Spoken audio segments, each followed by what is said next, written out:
So hello everyone, Jai Hind. Welcome to Manever Education. My name is Yash Kumar Sampat and today we will discuss the weekly current affairs, the world this week, 4th week of Jan 2022 and the date is about 22nd to 31st of Jan. Before we going to start, I want to discuss that. So if you are targeting the top MBA college in India, so for example preparing for the CAT, MBA CET, CMAT, SNAP, NMAT, TIS, MAT and others. So here is the some exam which contain the current affairs that is important for exams, and for other section here you can inquire, and preparation for the other section. Here we started the batch where you will get the live classes, classroom program, books, shortcut method, doubt classes, recorded video, topic wise test, mock test, WhatsApp group, 10,000 plus question and mentorship. So mentor will guide you related to your exams and he will take care of your preparation.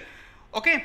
So if you are Mumbai based and want to classroom program, want to know about the classroom program, so here you can inquire for the Dadar Center, Borivali Center and Vasai Center, and for the online program you can call on this number 8828581454. Okay, and you can visit on our website www.minervaedu.com/MBA entrance.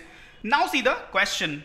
So first question is, which country has organized the Asia Ministerial Conference on Tiger Conservation? So we have a four options over here: India, Malaysia, UK and Sri Lanka. तो question यही कह रहा है कि भाई Asia ministerial conference on tiger conservation है वो कहाँ पर ऑर्गेनाइज किया गया है या कौन सी कंट्री ने ऑर्गेनाइज किया है। ठीक है, तो मैं आपको बता दूं correct answer is about the Malaysia. So Malaysia ने यहाँ पर उसको ऑर्गेनाइज किया है। साथ ही साथ उसका अगर डिस्कशन करें सो GTF which is called the government of Malaysia and global tiger forum, जो कि 4th Asia ministerial conference on tiger conservation को जॉइंटली ऑर्गेनाइज किया है। यहाँ पर जो भूपेंद्र यादव जी है which who is the India's union minister of environment and forest and climate change, तो यहाँ पर उन्होंने ही इस स्टेटमेंट को डिलीवर किया है। साथ ही साथ global tiger summit to be held in the Russia, तो ये चीज़ यहाँ पर आपको याद रखनी है जो कि न्यू दिल्ली के डिक्लेरेशन के साथ ही होगा।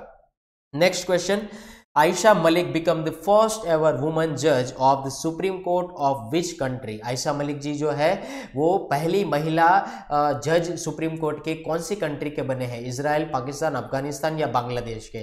सो correct answer is the Pakistan. Let us discuss High Court Justice Aisha Malik ji has appointed as Pakistan's first ever woman judge of the Supreme Court. तो ये चीज़ यहाँ पर आपको सिर्फ याद रखनी है। तो ये है हमारे पाकिस्तान के supreme court high court justice Ayesha Malik ji. ठीक है, याद रखिएगा। Next question, Which state government launched the streetscaping and beautification of roads project on the lines of European cities? We have 4 options, Odisha, Telangana, Delhi और गोवा। तो यहाँ पर स्ट्रीट स्केपिंग के बारे में पूछा गया है और ब्यूटिफिकेशन ऑफ रोड्स के बारे में भी कहा है। तो कौन सा सिटी रहेगा? तो Delhi is the correct answer. Let us discuss. So ये है streetscaping and the beautification of roads project on the lines of European cities। तो दिल्ली गवर्नमेंट ने इस चीज को लॉन्च किया है। 9 selected streets across the city are to be redesigned and redeveloped to make them useful for cyclists, pedestrians and motorcyclists। उन लोगों के लिए काफी हद तक बेनिफिशियल रहेगा। साथ ही साथ 600 मीटर की जो स्ट्रेच ऑन लोधी रोड, यहाँ पर याद रखिएगा लोधी रोड के ऊपर 600 मीटर की स्ट्रेच बनाई गई है जो कि एक हिस्टोरिक मोमेंट्स के एरिया के आसपास ही बनाई गई है। So it's all about the streetscaping and beautification of the roads. Let us discuss next question, Yogyata mobile phone application was launched by, ये किसके द्वारा लॉन्च किया गया है application? Common service centers, CSC, national green tribunal, NGT, Election Commission of India, Supreme Court of India. So correct answer is, please guys guess it, correct answer is about the first one, Common Services Center, CSC. So let us discuss the Common Services Center has recently launched the Yogyata mobile phone application। ये जो application है उसका यही एक M है कि भाई vocational education provide किया जाए और साथ ही साथ स्किल एनहांसमेंट की जो अपॉर्चुनिटीज़ है उसको डेवलप की जाए यूथ के अंदर, और जो अदर सिटीजन्स हैं जो रूरल एरिया में रहते हैं उसकी भी स्किल हम इम्प्रूव कर सके। और इस प्रोग्राम के अंदर यानी कि इस एप्लीकेशन के अंदर 2-3 तरीके के कोर्सेज रहेंगे, जैसे कि साइबर सिक्योरिटी है, केड है और 3D प्रिंटिंग भी शामिल है, जो कि कोई भी व्यक्ति को आगे एम्प्लॉयमेंट जनरेट करने में काम लगेगा। ठीक है, next question is about the which state और यूटी यानी कि union territory launch the India's first district good governance index DGGI। तो यहां पर मैं आपको बता दूं कि गुड गवर्नेंस की बात हो रही है और 4 ऑप्शन भी है, Kerala, Jammu Kashmir, Goa and Sikkim. So let us discuss the correct answer is that Jammu and Kashmir. Jammu Kashmir के बारे में देखते हैं कि भाई भारत का जो पहला ही एक ऐसा हम कह सकते हैं कि यूनियन टेरिटरी, अभी तो ये यूनियन टेरिटरी ही है कि भाई जम्मू कश्मीर ने यूनियन जो डिस्ट्रिक्ट गुड गवर्नेंस की जो इंडेक्स है उसके बारे में बात करी है, वो रिलीज किया गया है। तो ये भारत का पहला ऐसा रीजन है जम्मू कश्मीर जिन्होंने गुड गवर्नेंस इंडेक्स के बारे में बात करी है। और इसके साथ ही साथ यहाँ पर आप देख सकते हैं ये हमारे अमित शाह जी हैं, ठीक है, जिसके हाथ में जम्मू कश्मीर की एक किताब है जिसके अंदर गुड गवर्नेंस की बात करी गई है। और the index is a framework document, एक फ्रेमवर्क डॉक्यूमेंट है जो कि assess the performance and under 10 governance sectors with the 58 indicators. यहाँ पर उसके 58 इंडिकेटर्स भी पाए जाते हैं। और जो डिस्ट्रिक्ट की बात हो रही है वो है district by of Doda, Samba, Pulwama and Srinagar in the UT यानी कि जम्मू कश्मीर। ठीक है, so let us discuss the next question. Who has been selected for Assam's highest civilian award, Assam Vaibhav? यहाँ पर आसाम वैभव के लिए सिविलियन अवार्ड के तौर पर किस व्यक्ति को सिलेक्ट किया गया है? रतन टाटा जी को, गौतम अदानी जी को, मुकेश अंबानी जी को या अजीम प्रेम जी को? सो करेक्ट आंसर इज दोस्तों Ratan Tata ji. Let us discuss the question. The Assam government is set to the confer the state's highest civilian award Assam Vaibhav on industrialist and philanthropist Ratan Tata ji. तो यहाँ पर आप उसका फोटो देख सकते हैं, ये हमारे रतन टाटा जी, पूरे भारत देश के प्रिय। The state will also confer Assam Vaibhav, Assam Saurav and Assam Gaurav awards। ये तीनों के साथ उसको सम्मानित कन्फर किया जाएगा। साथ ही साथ Assam Saurav award will be conferred on the 5 personality including the Olympic medalist Lovlina Borgohain. तो उसको भी आप यहाँ पर याद रख सकते हैं। ठीक है, late us discuss next news. INS cookery memorial is located in which state और यूनियन टेरिटरी? INS कुकरी कहाँ पर लोकेटेड है? पंजाब में, दीव में, पुडुचेरी में या तो गोवा में? So correct answer is the Diu. सो दीव में उसका जो मेमोरियल है, लोकेशन है, यहाँ पर उसको देखते हैं कि भाई INS कुकरी मेमोरियल जो है, INS यानी इंडियन नेवल शिप, जो कि is Indo Pakistani war memorial commemorating frigate attacked by Pakistani submarine 1976। तो यहाँ पर याद रखें 1976 के दौरान उसको किया गया था, पाकिस्तानी सबमरीन के द्वारा अटैक किया गया था। INS Khukri the lead ship by of the Indian navy's Khukri class corvettes. तो दोस्तों कॉर्वेट्स, फ्रिगेट्स, डिस्ट्रॉयर सारी चीज़ें अलग है। कॉर्वेट्स की अगर बात करी जाए तो कॉर्वेट्स यही है कि अगर कोई भी जंगी जहाज़ है यानी कि वॉरशिप है, वो अगर एक साथ मिसाइल लेके चलती है, मुसाफिरी करती है, तो उसको कॉर्वेट्स बोला जाता है। तो INS कुकरी यही है कि है जिसका जो प्रोडक्शन है यानी कि it is build by the Mazagon dock ship builders के द्वारा इसको बिल्ड किया गया in the end after that commission किया गया 1989 के दौरान उसको कमीशन किया गया था। तो ये चीज़ यहाँ पर आपको याद रखनी है एक। और साथ ही साथ ये जो पूरा का पूरा रीजन है, दीव का रीजन है, और दिसंबर महीने में उसको डिसकमीशन किया गया था। दीव के अंदर डिसकमीशन करने के बाद दीव को सेंड किया गया था 2021 के अंदर। ठीक है, फॉर द पब्लिक डिस्प्ले के लिए कि अवेयरनेस बढ़े, लोगों को डिफेंस फील्ड क्या है उसकी मोटिवेशन मिले, इसके लिए INS कुकरी मेमोरियल को दीव में भी लोकेटेड किया गया है। So let us discuss the next question. Prabha tree who was conferred the Padma Vibhushan. तो यहाँ पर याद रखिए पद्मा विभूषण के बारे में बात हो रही है। Is associated with which field? Literature, music, sports और सिविल सर्विसेज। तो मैंने एक 2-3 न्यूज़ पहले ही आप लोगों को बताया था कि भाई पद्मा भूषण, पद्म विभूषण और पद्मश्री किसको कहा जाता है, किसको दिया जाता है। ओके, सो यहाँ पर उसकी आपको फील्ड बतानी है कि पद्मा अटारिकी की कौन सी फील्ड के लिए, म्यूजिक की फील्ड के लिए दिया गया है। Late us discuss the question.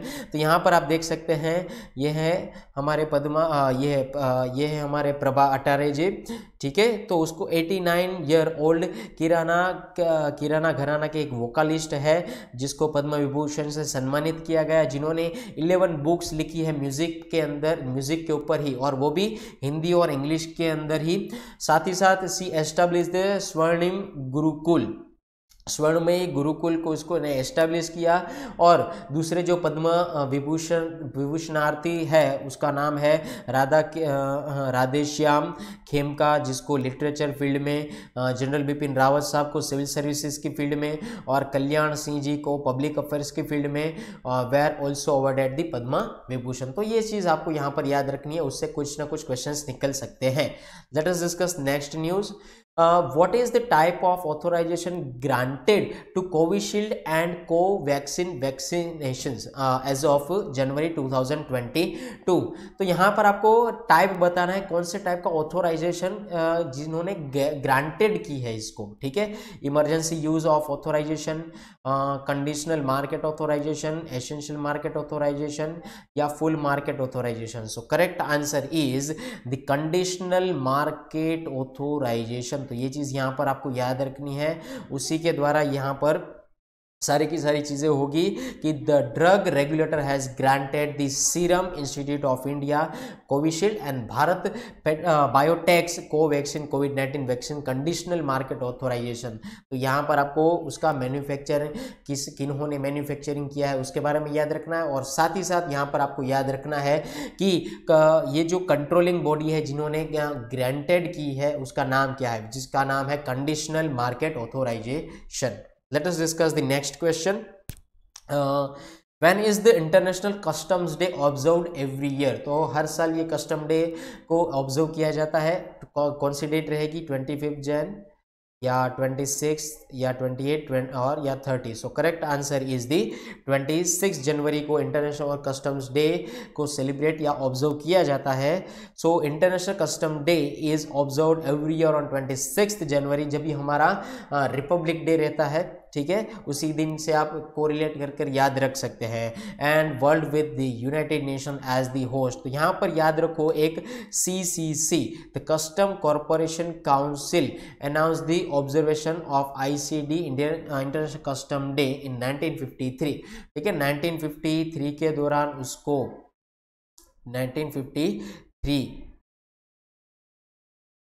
1953 के दौरान उसको अनाउंस किया गया था। And the world customs day which is called the WCO, ठीक है, वर्ल्ड कस्टम्स ऑर्गेनाइजेशन, उसको रीनेम कर दिया गया था CCC को बाद में, यानी कि CCC is converted to the WCO in the 1994, okay, 1994 को उसको कन्वर्ट कर दिया गया था।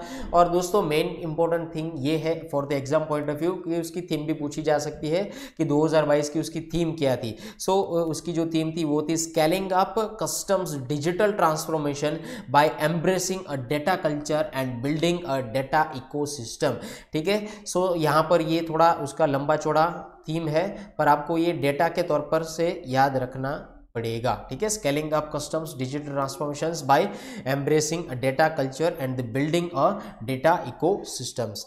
Late us discuss the next question. Which country is the host of the 2022 winter Olympics, ठीक है। तो यहाँ पर दोस्तों हमने देखा था कि ओलंपिक्स के भी बहुत सारे टाइप्स है, summer Olympics, winter Olympics, Paralympics, ठीक है।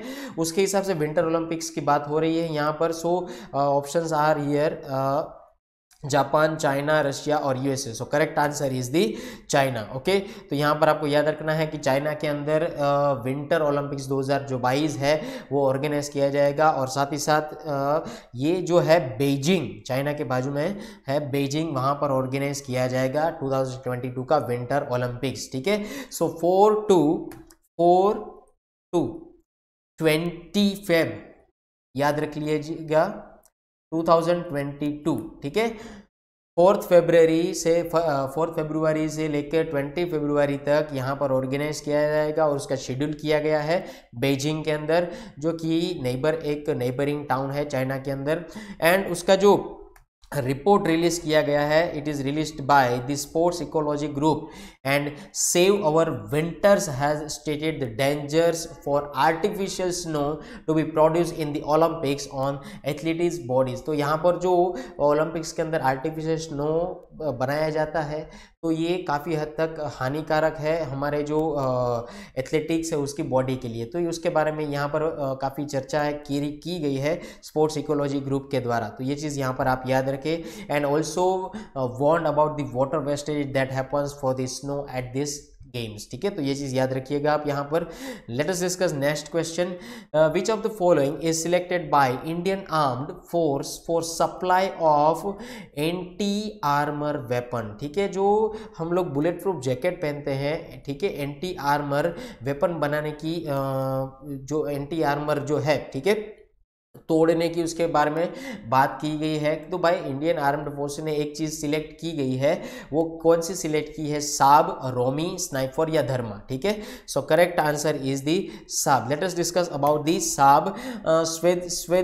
Swedish defence company Saab had been selected by the Indian arm forces through a competitive program for the supply. तो यहाँ पर आप दोस्तों ये जो फोटो देख पा रहे हो, ठीक है, ये एक्चुअली यही फोटो में जो गन दिखाई दे रही है which is called the anti armour weapon. ठीक है, एंटी आर्मर वेपन जो कि एक रॉकेट लॉन्चर जैसा आपको यहाँ पर दिखाई दे रहा है। एंड 84 जो है उसका एक नाम है और उसी की एक सीरीज है जो कि इंडियन एयरफोर्स और इंडियन आर्मी ने इसको यूज किया है। ठीक है, अभी साब के बारे में बात करें तो उसका जो फाउंडेशन है, ये for the exam point of view ये पूछा जा सकता है कि उसका फाउंडेशन 1937 में और उसका जो हेडक्वार्टर है स्वीडन के अंदर स्टॉकहोल्म में, एंड उसके जो प्रेसिडेंट और सीईओ है वो है माइकल जॉनसन। ठीक है, तो ये चीज यहां पर आप याद रखिए for your exam point of view. Late us discuss next question, who is the following wins title at Syed Modi badminton 2022। ठीक है, तो जो 2022 का सैयद मोदी बैडमिंटन है किसने अपने नाम किया और किसने विन किया? पीवी सिंधु जी ने, साइना नेहवाल जी ने, ज्वाला गुट्टा जी ने या श्रीकांत जी ने? तो correct answer is the PV Sindhu ji. Let us discuss the news, as India shuttler जो पीवी सिंधु जी है उन्होंने अपने वुमेन सिंगल कैटेगरी के अंदर ये खिताब को हासिल किया। ये टूर्नामेंट जो थी सैयद मोदी इंटरनेशनल टूर्नामेंट जो कि लखनऊ में थी, और साथ ही साथ उन्होंने ये टाइटल 2017 में दूसरी बार पहले जीता था और इस बार दूसरी बार जीता। साथ ही साथ बाबू बंसारी दास, यहाँ पर याद रखिए बाबू बंसारी दास इंडोर स्टेडियम लखनऊ के अंदर है जो कि यूपी में है। ठीक है, तो वहां पर ये टूर्नामेंट हुई थी Syed Modi international badminton tournament, और 18 to 23 जनवरी 2022 के बीच में ये टूर्नामेंट हुई थी। तो ये चीज यहां पर याद रखिए कि लखनऊ के अंदर 18 to 23 January for exam point of view. Late us discuss next question, Who is the following wins international association of working woman award? तो वर्किंग वुमन अवार्ड का जो इंटरनेशनल एसोसिएशन के द्वारा खिताब मिला है या उसने विन किया है वो लेडी कौन है?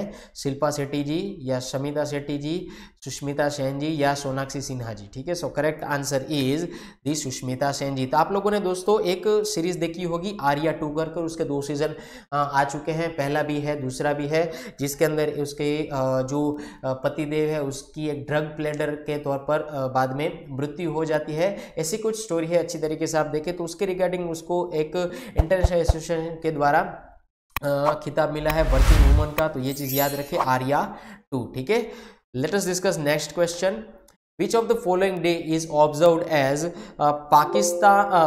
which of the following day is observed as Parakram Divas every year? So Parakram Divas, so दोस्तों यहाँ पर आपको 4 ऑप्शन दिए गए हैं, 22 जनवरी, 23 जनवरी, 24 जनवरी एंड 25 जनवरी। ठीक है, so here is the 4th option is here, so correct answer is the 23 जनवरी। ठीक है, तो यहाँ पर 23 जनवरी को यहाँ पर हमारे नेताजी सुभाष चंद्र बोस जी का जन्म जयंती भी थी। ठीक है, तो यहाँ पर याद रखिए ये हमारे नेताजी सुभाष चंद्र बोस जिसकी 125वीं जन्म जयंती थी और उसी के दिन के ऊपर इस दिन को पराक्रम दिवस के तौर पर मनाया जाता है। ठीक है, तो ये चीज़ याद याद रखें। और गवर्नमेंट, इंडियन गवर्नमेंट ने भी इसको यही नाम से सेलिब्रेट करने का डिसाइड किया है, to the honour on Netaji Subhash Chandra Bose on the this year is the 125th birth anniversary of Netaji Subhash Chandra Bose, ठीक है।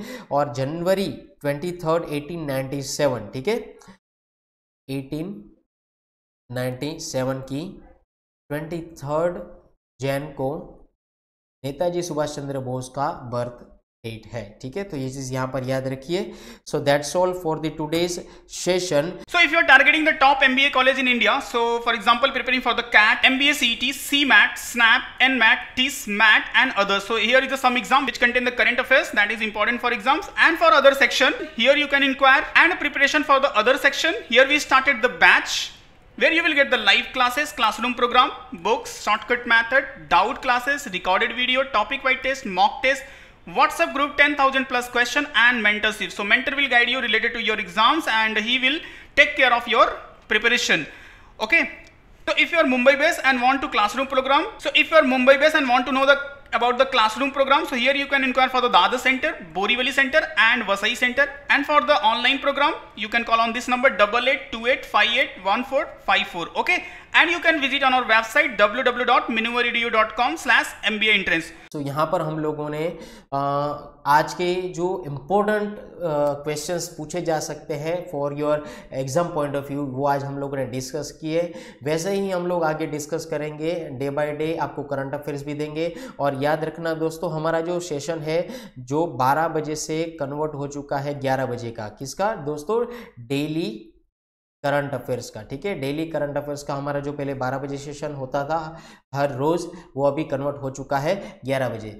So that's all about this kind of the sessions. So thank you and जय हिंद, बाय बाय।